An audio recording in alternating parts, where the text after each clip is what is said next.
Well, good evening, everyone, and thank you so much for joining us tonight for this Facebook Live Town Hall. I'm coming to you from my living room. Great to be back home here in Iowa. And as this year is coming to a close, I just wanted to provide you with an update on my work in Washington, D.C., and provide another opportunity for you to ask questions, and I can answer those questions here tonight. I believe that it's absolutely important that elected officials should be transparent and accessible to those who they represent. You'll always know where I stand on an issue, even if we don't agree on that issue. I always like to tell people, try to change my mind. And that's the kind of discussion and dialogue that we should be having as members of Congress with our constituents back home. So that's exactly why I've held 12 in-person town halls in the district. I had one just earlier today in Buchanan County in Independence. I've done 5 telephone town halls, and I'm, of course, excited to be holding tonight's Facebook town hall as well, to be able to connect with more Iowans as well. And as people are joining tonight, I want to make sure that you also know the different ways that our team can help you. We are in the business of customer service, and we stand ready to assist you. So just wanted to run through a couple of phone numbers tonight. We have offices in Washington, D.C., in Cedar Rapids, in Waterloo, and in Dubuque. And our D.C. number is 202-225-2911. Our Cedar Rapids phone number is 319-364-2288. Our Waterloo phone number is 319-266-6925. And then our Dubuque phone number is 563-557-7789. And you can also get in touch with us through our website. Pretty simple email address there. Hinson.house.gov is that address. And you can also sign up for our newsletter by going to our website, which is a great way to get more information and also learn more about what I'm working on in Washington, D.C. for you.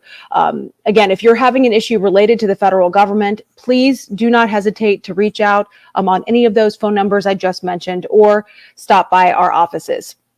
Our DC team is primarily focused on legislative efforts in Congress. As you know, many of the bills that come out are thousands of pages long. They're focused on going through and reviewing bills that I'm signing on to, or that we are working on, obviously with legislative text. And then our district team back here in Iowa is, of course, that first stop for casework. But we're all working together as a team to deliver for you, for Iowans on all fronts. We are in the business of customer service, and I feel very passionately about that.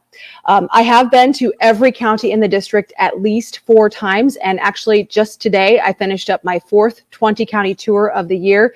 Of course, these are the stops where I get a chance to have those conversations, get that feedback. I have a lot of policy ideas come out of those stops in the district. And of course, more stories that I can then take back to Washington, D.C.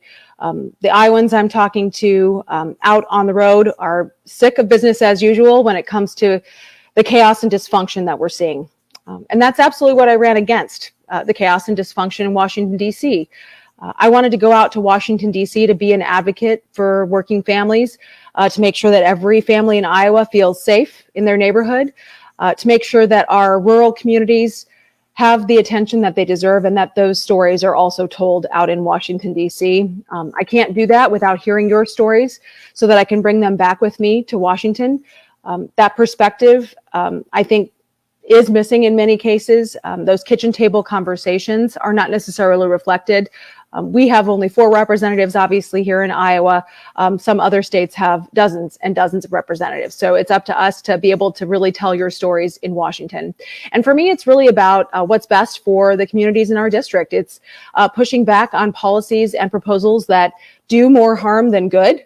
And also trying to find opportunities, again, to come together, find that common ground wherever possible. So I continue to be focused on getting our economy back up and running again, damping down this inflation that we're seeing. We need to secure our border, and we need to ensure that Iowans have freedom and opportunity. But I can tell you one thing right now, the Biden-Pelosi economy is not working for Iowa's working families. The spending in Washington, D.C. it was out of control. It's even more out of control. And what we're seeing from congressional Democrats right now and the Biden administration is that they've tried to spend nearly $7 trillion this year. And that's $7 trillion we don't have.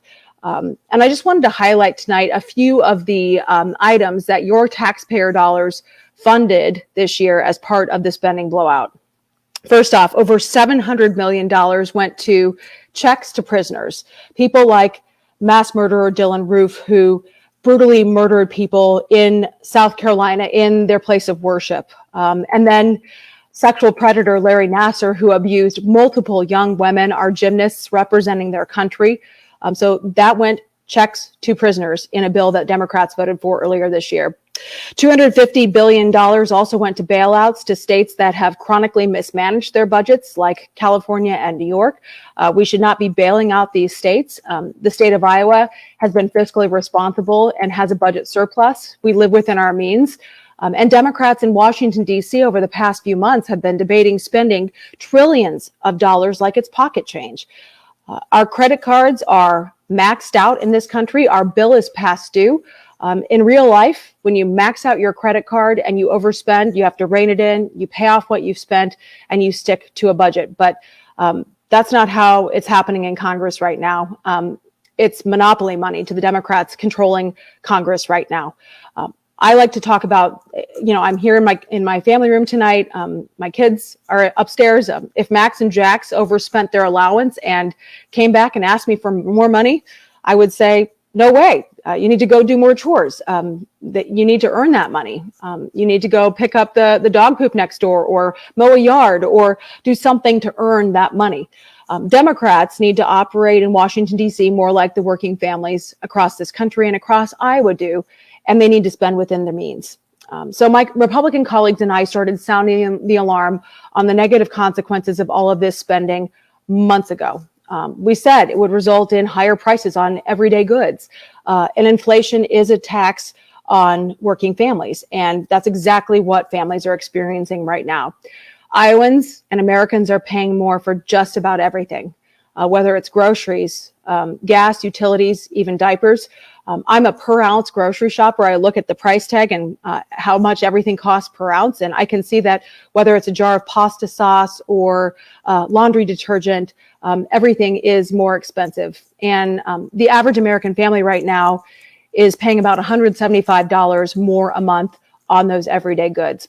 Energy bills are skyrocketing. Mid-American Energy here in Iowa just had warned Iowans that they can expect to see their bills increase by anywhere from 46 to 96%. That's a huge window of possible potential increases that families are having to plan on.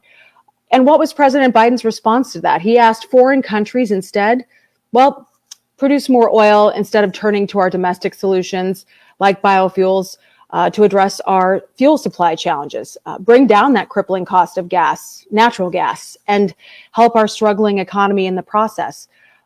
The bottom line is that everyday life is less affordable under the Biden administration's big spending policies right now. I want to make sure that your life is more affordable, that your paycheck goes further every month, and that it isn't being stolen by congressional Democrats for backwards priorities. And to do that, we need to make sure we're turning off the spending spigot, and we need to start respecting taxpayers. Back in the late spring, I asked the acting director of President Biden's budget office if they were accounting for inflation in any of their budgets this year. And she told me they had not. So this administration needs to respect taxpayers and not focus on spending trillions of dollars that we don't have on priorities that will bankrupt the next generation of Iowans and Americans and put our country on a path towards socialism with more and more dependence on government in every aspect of our lives. So I didn't go to Washington, D.C. to just talk about these issues. I wanted to do something about them and make a positive impact. And again, I will always do what's right for our district first and work to be an effective leader and a legislator that can deliver solutions for you. Again, the context for a lot of these decisions and why I'm making those decisions go out in our newsletter every week, why we're pushing back against policies that aren't right for the district, but again, where we are able to find common ground when possible. So I want to highlight one of those opportunities as well tonight. Just last week, I introduced some bipartisan legislation to preserve Iowa's Driftless area alongside my Democrat colleagues, Sherry Bustos, Ron Kind, and Angie Craig. The Driftless area is truly a local gem. It spans 10 counties in Iowa's 1st district in Northeast Iowa. And I just wanted to run through a little bit of background on how the Driftless area was formed. Actually, it was about 12,000 years ago during the last ice age. The area was actually bypassed by a glacier, and so it doesn't have the same glacial deposits. It's a unique, rugged landscape, diverse wildlife, ecosystems, very fertile farmland, the largest concentration of cold water streams in the world. And over time, erosion has led to a lot of water quality issues and increased flooding in the Driftless area and along the upper Mississippi River. So as a result, the Driftless Area Landscape Conservation Initiative, Dolce for short, Washington, D.C. loves its acronyms, as we've learned. Dolce was launched by the U.S. Department of Agriculture in 2012, designed to help farmers fight erosion and to restore cold water stream corridors as well. This was a great example of a public-private partnership, a true conservation success story.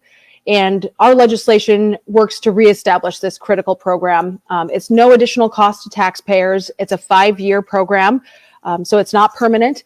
It gives Driftless area farmers and landowners who know this area inside and out the tools to better manage their working lands. It's obviously important that we work on ecosystem restoration. We need to reduce erosion. That's a drinking water quality initiative. Our office has been working a lot on reducing flood risk, working to ensure that people can also continue to enjoy outdoor recreation activities, which, as we know, is crucial to our local economy. It attracts a lot of people to our small and rural communities that might not otherwise generate that tourism revenue. So I believe we can get this legislation across the finish line. I will work to get this bipartisan initiative signed into law so that Iowans can live on this land and continue to farm and enjoy the Driftless area for years to come. So I'll be working with Ron and Angie and Sherry to make sure that we can get that across the finish line. Another issue that I have been working a lot on in Washington, D.C. is ensuring that the IRS can't go snooping in your bank account. An initial version of the Build Back Better plan did include a proposal that would require financial institutions like your bank or your credit union to report transactions of $600 or more from your bank account to the IRS. It's a huge invasion of privacy and it's massive government overreach. And in my opinion, it's just a government-funded spying scheme. The IRS does not need to be tracking the bank account transactions of your family, of your farm, your small businesses, these basic personal transactions, a big grocery run, or in this case, a big Christmas present run, the government would know everything you're buying and the IRS would know that. So that's why I introduced the Protecting Financial Privacy Act. This legislation would help to prevent the IRS from being able to monitor your transactions at that granular level. Now, Speaker Pelosi and President Biden had claimed that this provision was solely about catching tax cheats.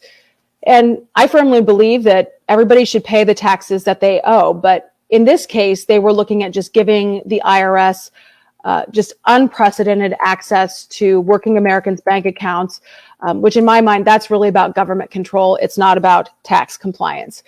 So I fought hard to get this provision taken out of the House version of the Build Back Better Act.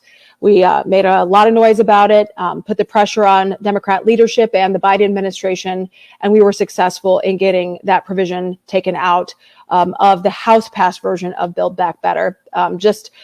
So you're aware, they did sneak in back in March in the $1.9 trillion spending package. There was a provision that was added to that bill about 8 hours before it came to the floor that allows them to track those transactions at the $600 level from Venmo and PayPal and those kinds of cash transfer apps. So I think that it's very clear, and Secretary Yellen, Treasury Secretary Yellen, just indicated that she would like to see a proposal like this move forward for IRS monitoring.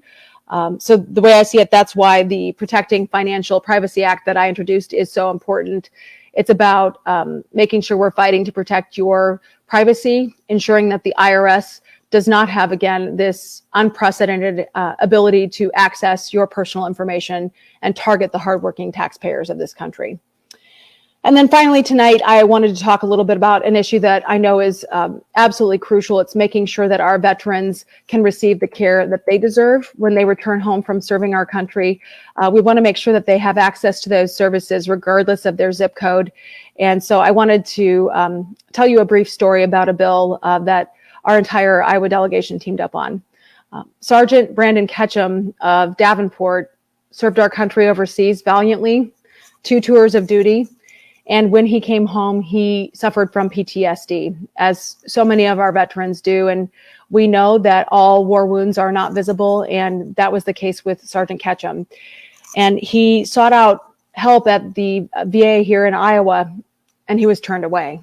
And soon after, he tragically took his own life. Again, I think it's meaningful that our entire Iowa delegation worked together to turn this tragedy into something positive. So the Sergeant Ketchum Rural Veterans Mental Health Act is some bipartisan legislation that will help to ensure veterans in rural areas have access to mental health services. It directs the VA to better have a plan to be able to triage people when they come in a crisis to make sure that they get the care that they need. And our legislation is named in Sergeant Ketchum's honor. It aims, again, to restore and make sure that veterans can get the care that they need regardless of where they live. I think this is a good example of something that transcended politics this year. Caring for our nation's veterans is certainly one of those things. And I know that veterans in our district and across the country are having an incredibly difficult time managing all of the challenges facing our communities and with inflation. And so we're going to continue to work in a bipartisan way to ensure those who served our country and are serving our country can get the care that they have earned. So again, it is an honor to serve you. I appreciate all of you taking time to listen to my brief update tonight and join in tonight's conversation. So I look forward to taking your questions this evening. So we'll go ahead and get to some of those now. Let me see if I can, it looks like let's see here. Question. Okay, so our first question tonight is on climate change and the environment. So obviously this question is from Jackie about climate change and the environment. And one thing I want to talk about, obviously you heard my remarks about the Dolce bill that we introduced, which is specifically designed to help with conservation practices and water management and flood management going forward. And we should be looking at common sense solutions to protect our environment, because Iowa's agriculture industry obviously is right at the heart of a lot of that innovation. It is absolutely critical that our farmers are part of the conversation when it comes to these conservation practices. I've seen a lot of those out in the district on my 20 counties tours. So what I'm doing in Congress is working to ensure that our agriculture community continues to be empowered with additional conservation tours. So as I mentioned, the Dolce Act to help with the Driftless area, flood management and conservation practices. We also need to be really forward thinking about flood mitigation, long-term, improving our disaster response. We need to be making proactive investments to ensure that our family homes are protected so that farmers have the resources they need to recover. Again, this is about building long-term resilience to natural disasters so that our communities do have the ability to make informed decisions about where they want to build critical community services, whether it's hospitals and fire stations, or if they want to continue to support Main Street businesses as well. So that's one thing that our office has been prioritizing, is continuing to work on making sure we have updated flood mapping. I'm working with the American Flood Coalition. We've partnered as well with the Iowa Flood Center as well on many of those issues. And we know we can't control Mother Nature, but what we can control is how prepared we are for natural disasters. So I've been working again across the aisle to make sure that we're ready to go. I mentioned the flood mapping and how important that is. There's a new way of doing the flood insurance calculations, and our office hosted a bipartisan member briefing on risk rating 2.0, which if you live in a flood zone, you may be hearing about changes to your premiums for flood insurance. That is something that I would absolutely encourage you to reach out to our office about if you have any questions on. We'd be happy to explain to you the new formula. In this case, it's really truly going to be based on the risk and the rebuilding cost of your home, which is a more equitable way of doing the insurance process. If you live in obviously an area that's very, very prone to flooding and you have a risk there, your insurance will reflect that. And for many Americans, including Iowans in the district, we actually have that data broken down on the county by county level. But for many Iowans, their costs will actually go down. So again, I've been working across the aisle to make sure all of our members have those tools to work with their constituents as well on flooding. So those are areas where our office has been absolutely prioritizing, making sure we're making good investments and smart policy changes to help make sure we're prepared for the next natural disaster, and as well as being good stewards of our environment with those conservation practices. Okay, so our next question come from Corey. He just commented that his gas bill doubled from last month. Okay, so Corey, obviously you're not the only one who I'm hearing from on this issue. I know every time Iowans are turning the heat on right now, you're filling up your gas tank, it's costing more. You're turning on the stove to cook with that natural gas, that's costing more. And that's hugely concerning to me. So again, I think we need to be looking to domestic solutions for all of our energy costs, whether that's natural gas or oil production or incorporating ethanol into the blending. I was really concerned when the EPA retroactively changed the blending requirements for our biofuels. And when you look at those requirements, they not only provide long-term stability for our farmers who are feeding and fueling the world, but they also can help lower the cost of gasoline at the pump right now for Americans. And so we've been advocating that we should make sure the EPA doesn't go back on its word. It's why I introduced the Defend the Blend Act, which would require the EPA to stick to a number once it sets that number, and also not be able to retroactively change it. So that's one bill that we've done to help support the biofuels industry, but we will continue to hope that the Biden administration hears our requests that this is a valid option to turn to right away to help lower that cost at the pump. But right now we are hearing that they continue to look at stopping federal leases for drilling, whether that's oil or natural gas, and that's highly concerning to me when we're looking at the only solution there is to ask foreign countries to produce more. That's not the right way to go, and that certainly doesn't help us to be energy independent. So one piece of legislation that I recently introduced is the Make Energy Affordable Act. This would require the Biden administration to submit a report on these rising energy prices to the United States, what it will do to address the increases that have led to inflation across the country. And I think that's a really solid piece of legislation that will ultimately help provide some transparency around energy prices and hopefully reduce those costs at the pump as well. And I think we need to be absolutely shining a spotlight on this, because this is not something that's going to go way overnight, but we can absolutely do things that we can policy-wise to make sure we're easing that price for consumers, which ultimately I see as a huge driver for inflation right now. If our truckers are having to spend more to transport those products across the country, that costs more in the supply chain process, and it could mean the difference between something actually getting all the way here from California and helping one of our smaller manufacturers to complete the products that they're trying to produce, or that supply chain just being broken. And so that's absolutely critical.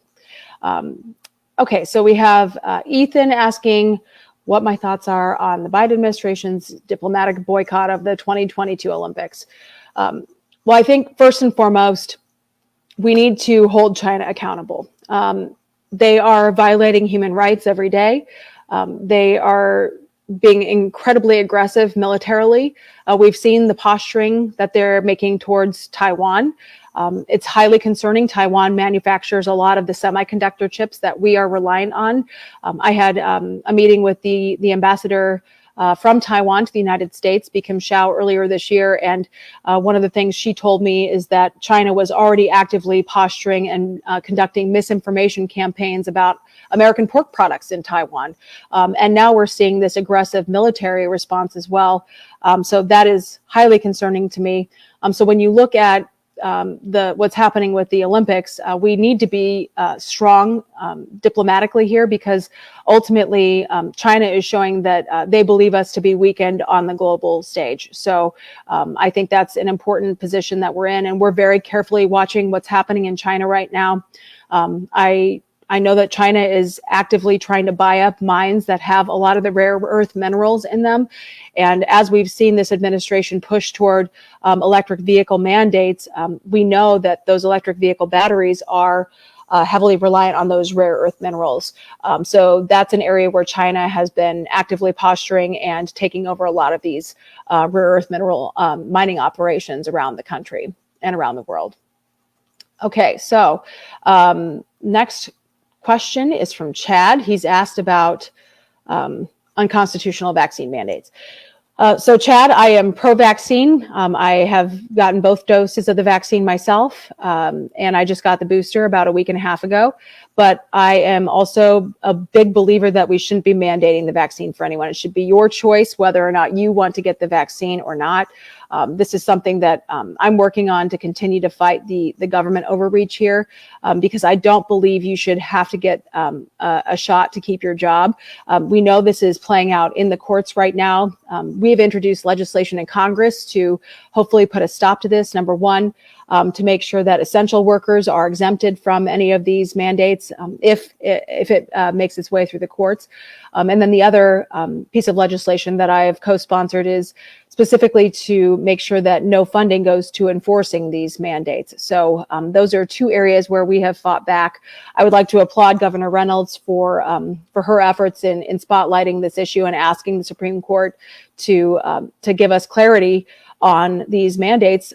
Our employers are asking for that clarity, but so are workers. Our office is hearing from people who are concerned about their lives and their livelihoods, and if they're going to have a job. And in many cases, we're hearing from employers who don't want to institute these mandates, but they're worried about the government fines that could be a result of that. So absolutely, we need clarity from the Supreme Court, and I believe that they will find that these mandates are unconstitutional, and I certainly hope they do.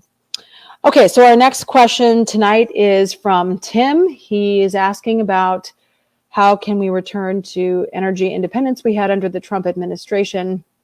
Okay, so I did mention this just a little bit ago, but specifically, the Biden administration needs to stop making decisions that really, again, hand these wins to our foreign adversaries, whether it's oil and making sure that we can domestically produce and be energy independent, not tapping into the strategic reserve unless there's actually an emergency, which there is not right now. We have the capability to produce our own, and we have the leases that we could do that.